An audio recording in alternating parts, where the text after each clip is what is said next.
자, 먼저 보시겠습니다. 제목은 국내 대학 지원 전력으로 특례 및 수시로 지원하기라고 제목을 정했습니다. 먼저 진학이 목차를 좀 보실 텐데요. 자, 지원 전형별 FAQ라는 이름으로 먼저 설명을 드렸습니다. 내용은 뭐냐면요. 우리가 흔히 해외 고등학교를 졸업했거나 또는 해외 고등학교를 다니다가 국내에 들어온 중도기국생 이런 학생들이 특례 조건이 되면 특례를 쓰겠으나 2학기 수시가 되는 특기자 전형이나 학생부 종합 전형은 어떻게 해야 될까? 과거에 특기자 전형이 많았을 때는 우리가 특례를 쓰거나 아니면 2학기 특기자로 쓰면 지원이 아주 간단했는데 학생부 종합 전형으로 하면 수능이나 또는 국내와 같은 생기부 서식이 필요한가에 대한 고민이나 의문이 되게 많으세요. 사실 많은 대학들이 특기자 전형을 축소하면서 생기부 중심의 생활기록부 중심의 국내고 학생들을 많이 뽑기 위한 방식으로 전형이 변경된 건 맞습니다. 하지만 여전히 해외에서 들어온 학생들 또는 중도기국생들에 대한 이제 입학 루트는 필요한 상황이죠. 그래서 대학들이 그 수시 인원 축소에 따른 학생부 종합 전형 내 여러 가지 장치들을 마련하였고요. 그런 전형들에 대한 상세한 설명들을 하기 앞서 우리가 이러한 전형들이 있다는 것들을 좀 아는 게 목적으로 이해하시면 되겠습니다. 자, 그리고 대학별 지원 자격이나 전형 이것들이 이제 학부모님께서 가장 궁금해하시는 기본적인 사항이 될 것이고요. 두 번째가 합격자 서류 조건이라고 말씀드리는데 이건 지난해 저희가 설명 한번 드렸던 것처럼 과연 어떤 정도의 수준을 갖는 아이들이 국내 대학에 지원했을 때 그게 특례 전형이냐 또는 수시 전형이나 또는 학생부 종합 전형을 지원할 때 이렇게 합격을 하더라 라는 어떤 사례 분석이 좀 될 것이고요. 마지막에는 지필이나 면접이냐 아시는 것처럼 다수의 학교들이 이제 지난해부터 그러니까 이번 2022학년 전형 21년도에 준비하셨던 학생들부터 지필고사 많이 폐지가 됐죠. 예. 대표적인 학교들이 하양대도 막 비롯해서 폐지가 되는데 올해도 그 기조가 이어질 가능성이 크고요. 그렇다고 한다면 특례는 서류로 끝날 가능성이 크고 그리고 이와 더불어서 우리가 또 하나의 옵션으로서 2학기 수시 특기자나 학생부 종합 전형을 지원할 때 우리 아이가 만약에 면접이 있는 전형을 지원하게 된다면 어떻게 해야 될 것인가 이런 맥락에서 좀 설명을 드릴 거고요. 마지막으로 대비 전략에 대한 것들까지 마무리하겠습니다. 특별 전형은 이미 아시는 것처럼 우리가 흔히 12년 특례냐 3년 특례냐로 구분되고요. 3년 특례의 경우에는 1095일 이런 걸 좀 보시면 될 거고요. 그리고 자, 두 번째 특례 전형에는 아시는 것처럼 7월 달에 원서접수를 진행합니다. 7월 중순에. 그리고 8월 초에 1차 서류 합격자 발표 혹은 지필고사가 진행이 될 것이고요. 그렇다고 한다면 이런 8월 중순에 면접 지필고사를 보고 나서 9월에 합격자가 발표가 나는 이게 이제 최초합 기준이 되겠죠. 이렇게 아주 간결한 전형이 되고요. 그래서 많은 학부모님과 학생들이 제외국민 전형을 하면 좀 편하다. 또 이게 할만하다. 라고 하시는 부분이 바로 그러한 이유가 되겠죠. 그래서 두 번째, 자, 그럼 교과에 필요한 것들이 뭐냐? 보시는 것처럼 SAT나 IB나 또는 LP나 TOEFL 우리가 지원서에는 이렇게 표현하고 있죠. 표준화 학력 지표라고 얘기하고 있죠. 그래서 해당 학교에서 학생이 열심히 공부한 대신 GPA에 대해서 알겠는데 그 학교의 수준이 어떠냐? 또는 이런 것들을 표준화하기 위해서는 우리가 대중적인 성적 지표도 필요하다라는 의미에서 이런 것들도 기본적으로 충족하시는 것이 좀 필요가 있다 보실 수 있고요. 그리고 마지막에 자 원서를 어떻게 배분하냐? 밑에 보시면 특례가 됐든 특기자가 됐든 학생부 종합전형이 됐든 자 특례를 4개 쓰고 특기자에 이화여대나 국민대를 쓴다거나 혹은 하나 안 쓰거나 학생부 종합전 넘어간다.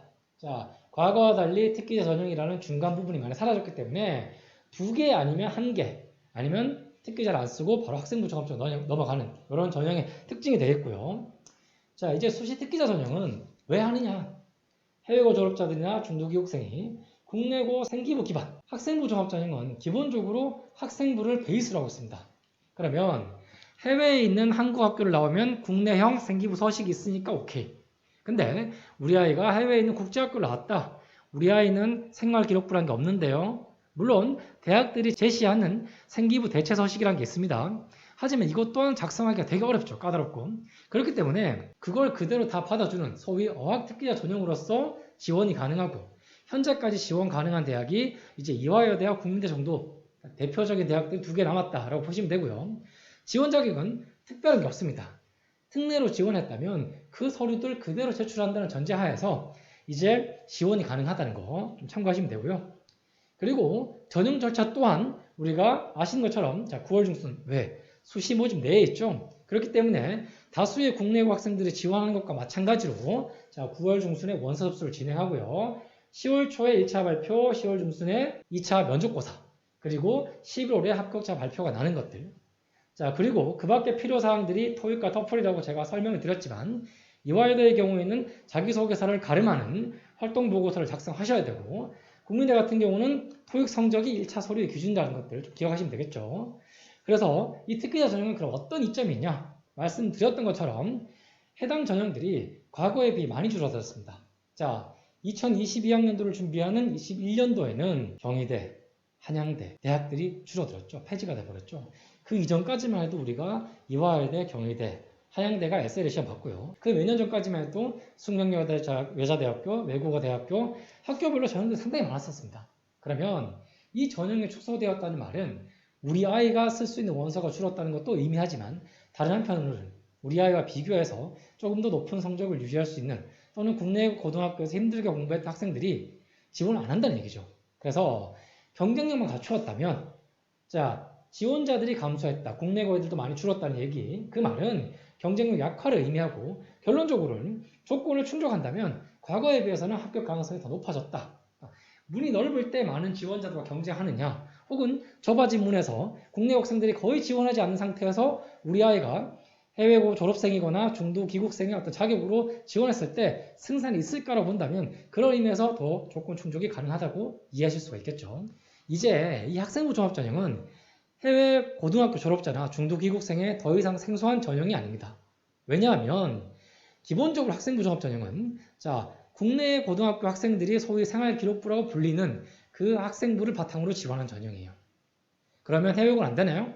자, 다행스럽게도 주요 사립대를 비롯한 각 대학들이 해외고 졸업자 혹은 검정고시자를 어떤 네임밸류로 따로 분류하고 있습니다. 따로 선발하거나 그런 지원자들은 어떻게 해야 되는지에 대해서도 모집 요강에 상세하게 설명하고 있어요. 결론만 얘기하자면 해외고나 중도교육생도 반드시 국내고 학생들과 같은 완벽한 형식의 생활기록부를 제출하지 않아도 된다는 것. 이게 중요한 포인트로 보시면 되고요. 두 번째, 자, 지원 가능 대학은 말씀드린 것처럼 수시 특기자 전형이 수많은 대학들에서 다 없어짐으로써 그게 학생부 종합전형으로 전부 흡수되었다는 거 보시면 되고요.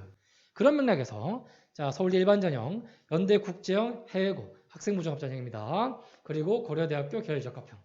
고려대 계열적합형은 수능 안 보죠. 자, 그래서 지원 자격은 규정이 특별히 없고 또 보시는 것처럼 여기서 말씀드린 전형 절차는 아까 보여드렸던 수시 특기자 전형과 같죠. 왜? 수시는 크게 특기자 전형과 학생부 종합전형으로 분류가 되어 있기 때문이죠. 그래서 교과 이후에 필요한 것은 무엇이냐? 말씀드렸던 것처럼 특례 서류 서식과 비슷하고 중요한 것은 뭐죠? 아까 보여드렸던 서울대 일반전형이나 연세대학교 국제형 내 해외고 고려대학교 계열적합형은 반드시 면접 전형을 2차로 가지고 있죠. 면접에 대한 대비가 중요하다. 자, 그러면 면접을 봐야 되는데 특례는 지필 안 보고 서류만 내면 되는데 왜 학종을 써야 되냐? 자, 포인트는 수시 특기자 전형이나 학생부 종합 전형이나 면접 전형이 깔려 있다는 건 같습니다. 하지만 학생부 종합 전형의 면접이란 자, 국내고 학생과의 경쟁 가능성이 줄어든다. 왜? 과거와 달리 해외고를 따로 분류, 검정고시 따로 분류했다는 거죠. 물론 경희대나 몇몇 대학들은 국내고 해외고 같이 뽑습니다. 하지만 주요 사립대를 기준으로 보자면 적어도 구분이 되어 있고 그리고 가장 중요한 건 뭐죠? 자, 학생부로 불리게 되지만 수능 최저가 없다. 국내고 학생들은 학생부 종합 전형 내에 많은 수능 최저가 생기고 있습니다. 대표적인 사례가 이번 입시였죠. 2022학년도 연세대학교 학생부 종합 전형 내 융합인문사회 계열의 하스 전형이 지난해 2021년도를 준비하는 전형과 달리 수능 최저가 생겼습니다. 한국사 4등급, 영어 1등급, 그리고 국어 수학 포함 두 과목에 5등급 생겼어요. 자, 이게 우리가 이제 해외에서 자녀를 키우시는 분들이나 또는 국내로 들어오시는 분들에게는 언뜻 와닿지는 않을 겁니다. 하지만 지난해 수능이 어려웠다는 것에 대해서는 다 들으셨을 거예요. 이 조건을 충족하지 못해서 정시로 이원된 인원도 많았고요. 그리고 최저라는 게 학생들에게 상당히 부담이 되죠. 하지만 해외고들에게는 그러한 수능 최저 없이 지원 가능한 전형이 열렸다는 거에 의미를 두시면 되겠고요. 그러면 제가 이렇게 말씀드렸던 대학별 요강을 주로 연고대 중심으로 좀 볼 텐데요. 먼저 연대의 경우에는 특례, 자격 조건이 중요하죠. 수료한 자, 그리고 1단계 서류고 2단계가 서류와 면접 6대4. 특기자 전형은 국내 학생만 선발하니까 없다고 보시면 되고요. 그리고 학종으로 지원하실 경우에는 2단계도 특례와 같이 서류와 면접이 6대4 이렇게 보시면 되겠죠. 고대 보겠습니다. 고대는 특기자 전형에서는 고대국제학부가 폐지되면서 완벽하게 없어졌다고 보시면 되고요. 학종의 경우에는 자 2단계에서 서류 6대4로 뭐죠? 계열 적합형이 새로 생겨서 수능 최저가 없다. 이거 기억하시면 되겠죠. 고대의 경우는 이미 지난해부터 자기소개서가 폐지가 됐으니 이 부분도 이런저런 원서 접수로 부담이 된다. 자기소개서 없는 쪽으로 해보고 싶다면 고대는 아주 매력적인 전형이 되겠습니다. 자, 이제 부모님들께서 좀 궁금해하시는 부분들. 자, 그렇게 전형 바뀌고 알겠는데 도대체 어떤 아이들이 되는 거냐? 먼저 특례의 경우에는 제가 지난해 소개해드렸던 사례와 좀 크게 다르지 않으니까 참고하시면 되겠고요. 어쨌든 인도 소재 국대학교에서 터플 116점 그리고 SAT 1540 여러 가지 스코어를 가지고 있죠. 그리고 러시아에서도 이런 성적을 가지고 왔다. 이 부분은 매년 좀 변동성이 있는 것 같습니다. 특히나 우리가 코로나 사태 이후에 IB가 일부 지역을 제외하고는 대체로 디플로마 시험이 취소된 경우가 많죠. 그리고 인터널 어세스먼트로 좀 대체된 경우들이 많은데 최근에 저희가 판단한 바에 따르면 디플로마 시험을 보든 안 보든 이제 파이널 스코어로 가름되는 45점 만점의 몇 점이 아주 인플레된 경우들이 많다는 거죠.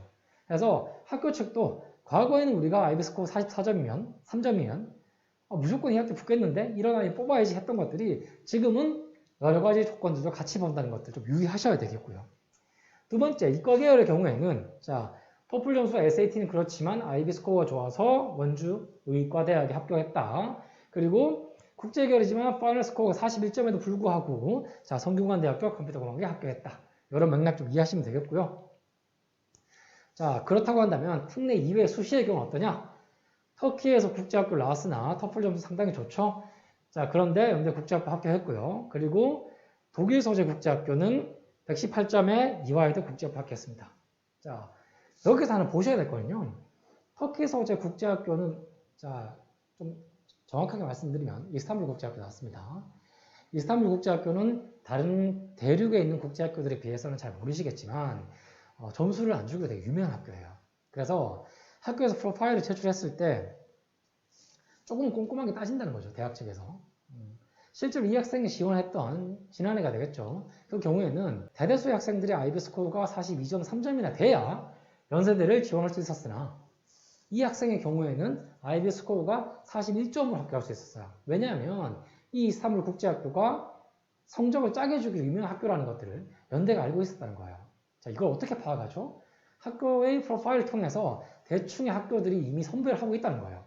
다시 말해, 대학 측이 다수의 해외에 존재하고 있는 국제학교들에 대해서 이미 어느 정도의 데이터, 소위 우리 국내 학교들의 경우에도 어떤 학교가 유명하다, 어떤 학교가 조금 약하다, 특목고와 일반고에 대한 구분이 가능하듯이 해외 대학에도 지난 10년간 또는 그 이상 데이터가 축적되어 있다고 보셔야 되겠죠. 그래서 우리 아이가 학교에서 성적을 너무 잘 받았으니까 무조건 좋은 학교 쓰겠다는 시각은 조금 다른 관점에 보셔야 된다는 거예요. 객관적으로 우리 아이가 공부하고 있는 학교가 정말 그 수준 높은 학교인지 아니면 성적을 짜게 주는 학교인지 이제 대학들도 파악하고 있기 때문에 성적을 너무 적어서 걱정해요. 우리 학교는 원래 성적 짜게 주거든요. 이런 걱정은 놓으셔도 된다는 거 좀 이해하시면 되겠죠. 자, 수시에 이과 보겠습니다. 일본의 국제학교 나왔죠. 이 경우는 고대 신수저공학과 합격했고요. 인도네시아였지만 SAT가 1550으로 주목할 만하죠. 그래서 한양대 됐고요. 그렇다고 한다면 우리가 지필고사나 면접고사, 지필의 다수의 학교들이 좀 폐지되는 추세이기 때문에 지필이 감소하고 면접이 강화되는 추세를 가고 있다. 그렇다고 한다면 우선 학교의 수준 말씀드렸죠. 두 번째로 SAT나 IP 조건이나 디플로마 스코어.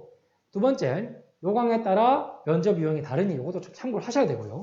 그리고 최근에는 이제 서류 지원자들에 집중하고 있고 재수 이상의 의대 지원자들, 여기서 말씀드린 재수는 3년 특례의 경우에 특례를 한 번 더 해보겠다.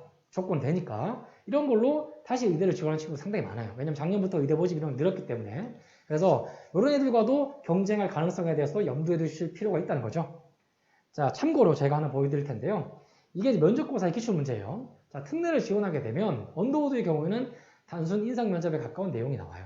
근데 우리가 지금 저희가 특기자로 표현했지만 해외국 학생들이 학생부 종합전형을 지원하게 되면 이와는 크게 다르지 않습니다. 다만 만약에 우리 아이가 어떻게 해도 중도 귀국생으로서 국내고 졸업자의 자격도 가지고 있는데 특례로 쓸까 또는 국내고 졸업자로 특기자를 한번 지원해볼까? 단순히 보셔도 특례와 특기자의 지원 문항의 차이가 다르죠. 우리 아이가 영어를 잘해서 이것도 괜찮을 것 같아요. 그런 문제가 없죠. 다만 우리가 중요하게 봐야 되는 건 연대의 경우에는 특례 그리고 학생부 종합 전형 내 해외고 졸업 지원자들은 이런 식의 문항이 나오고 국내고 학생들이라면 이런 식의 문항이 나온다는 겁니다. 해외에서 힘들게 공부하고 어렵게 해외고 졸업자 또는 특례의 자격을 얻으셨다면 반드시 특례나 학생부 종합 전형을 가는 게 맞겠죠. 중도 귀국생으로 들어와서 잘 적응했으나 특례 조건도 가지고 있다고 한다면 특례로 가시는 게 더 옳을 것입니다. 근데 그 조건이 어렵다면 국내고에서 열심히 공부하시고 우리가 수능이나 내신이라는 것들이 조금 배제가 된다, 어렵다고 한다면 당연히 특기자 전형으로 준비를 하셔야 되겠죠. 자, 그래서 지금까지 우리가 중도 귀국생 또는 해외고 졸업자 이런 경우를 했을 때 제일국 및 특례를 지원하거나 수시 모집 내 특기자 전형 그리고 학생부 전형이 어떤 식으로 지원 가능하냐에 대해 살펴봤고요. 그에 필요한 전략은 첫 번째, 자, 무엇이든 스코어가 중요하다. 숫자가 중요하죠. 이건 특례의 경우에는 반드시 해당되는 얘기고요. 그리고 특기자 학생부 종합전형의 경우에는 다수의 대학들이 스코어를 보지 않으니까 물론 해외고 졸업자의 경우에는 표준 학력 지표라고 말씀드리는 해당 지표는 필요합니다. 두 번째, 자, 원하는 대학에 가겠다는 꼭 자신감이 가셔야 되고요. 다수의 학생들이 특례가 떨어지게 되면 상당히 불안해요. 낮춰서 무조건 2학기 수준으로 간다는데 꼭 그렇게 보실 필요 없다는 것도 좀 말씀드리고 싶고요. 세 번째로 교내 활동을 반드시 챙겨라. 국내고 학생들은 한 학기당 한 개의 활동 내역밖에 적을 수 없습니다. 근데 해외고는 다르죠. 여러 가지 내용들을 표준화된 서식을 대학 측에 제공하지 않기 때문에 학생들이 스스로 어떤 클럽 활동을 했다, 동아리를 만들었다고 한다면 해당 선생님에게 서명을 받아서 가지고 오는 경우들이 많아요. 그렇게라도 꼼꼼하게 챙기실 필요가 있다는 거. 특례를 지원하든 두 개밖에 없는 이대 국민대의 특기자를 지원하든 아니면 학생부 종합적으로 넘어가서 면접 준비를 좀 하겠다 하든 배분 비율을 명확하게 하실 필요가 있다.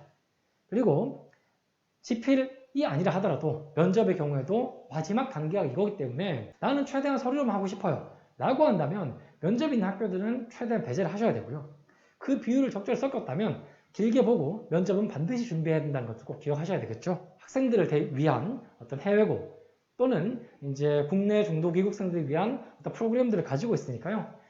영상을 보시고 우리가 필요한 만큼 우리 아이에 대한 상담과 더불어서 어떤 식으로 관리받으면 좋을지에 대해서 아까 변경현 선생님께서 이제 해외 보딩스쿨 가는 경우와 마찬가지처럼 문의하시고 직접적으로 오셔가지고 카운슬링 받으시면 필요한 정보를 저희가 열심히 제공해 드릴 수 있도록 하겠습니다. 자, 이상 설명은 여기까지로 하고요. 다음 설명에 좀 더 자세한 내용으로 여러분들 찾아뵙도록 하겠습니다. 감사합니다.